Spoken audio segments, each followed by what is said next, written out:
Lord Jordan, when you're ready. Alright.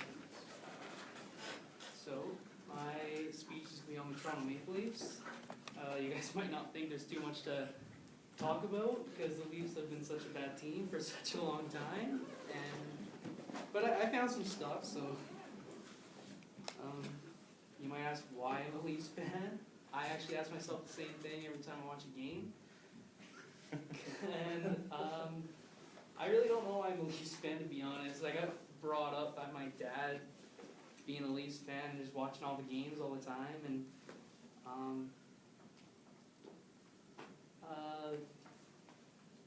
it was just something that stuck with me, that the team, and I haven't changed my team. I don't even think I could change my team, to be honest, because it's kind of weird to say, but there's a special place in my heart for the Maple Leafs, and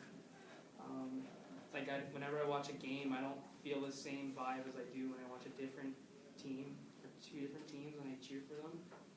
It's just that vibe with the Maple Leafs. So, times I've seen them in the playoffs. I've only seen them in the playoffs twice since I started watching hockey, and that's pretty sad. And the first time was in 2004, so I was only 7 years old. And I don't really remember much about that, but all I remember is watching TV with my dad, watching the game with my dad, and yelling at the TV and barely knowing what I'm talking about, and him just sitting there laughing at me. And the most recent time was in 2013 when the Boston Bruins broke my heart. Yeah, yes. They literally broke my heart. The Leafs were up 4-1 with 10 minutes left, and they ended up losing the game in overtime. I remember I was at a baseball game in Vulcan, where I live, and I went on the field. Before I went on the field, I looked at my phone, and the score said 4-1 Toronto. And when I came back off the field, everyone was like, "It's a tie game," and I was walking out like, "No, that's a lie." And I look at my phone, and it's 4-4. So I rush home because the game just finished, and right when I turn on the TV, Patrice Bergeron scored the game-winning goal, and I literally started crying. I'm not gonna lie. I started crying for that one. That was really heartbreaking. Yeah. And in 2004, the Leafs went to the second round, but lost to the Philadelphia Flyers and didn't do much. So the Maple Leafs are a storied franchise, and they aren't only one of the most storied franchises in the NHL, but also all of sports. They have a large history, and they entered the NHL in 1917, but not with the name the Maple Leafs. They entered it as the Toronto Arenas, and they also, 2 years later, they changed their name again, and they were called the St. Pats, and all these ugly green jerseys I used to see there, and they were just awful. And then in 1927, the Maple Leafs the St. Pats changed their name to the Maple Leafs, and they've been the Maple Leafs ever since. And they were one of the original 6 teams, along with Boston, Chicago, New York, Detroit, and their bitter arch rivals, the Montreal Canadiens. So, their Stanley Cup history. So, they have 13 Stanley Cups as a total franchise, but only 11 with the Maple Leafs.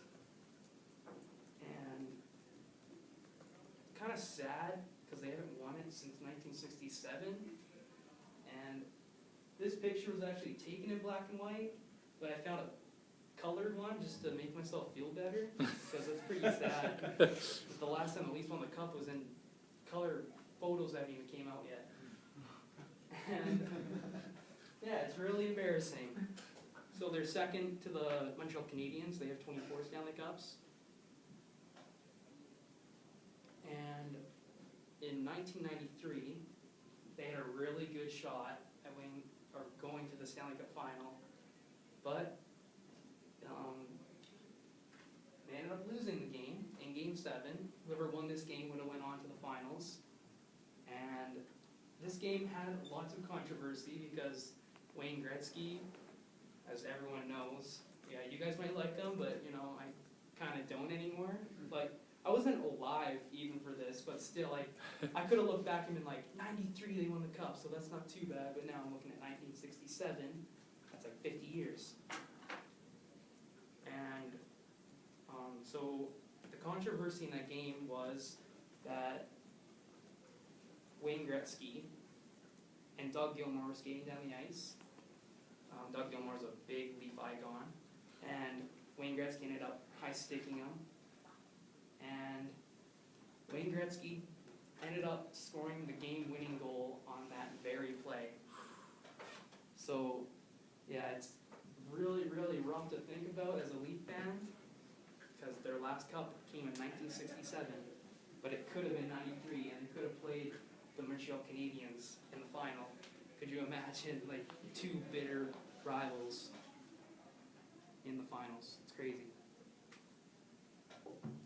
So the Maple Leafs have 73 Hall of Famers that have played for them at some point in their career. 60 were players, and 13 were coaches and general managers. And the Leafs have had lots of great players on their team, but they've never seemed to put the pieces together to create a Stanley Cup winning team ever since ’67, and it's really embarrassing. Back in the '67 thing, my dad was only 1 year old, so that's pretty bad.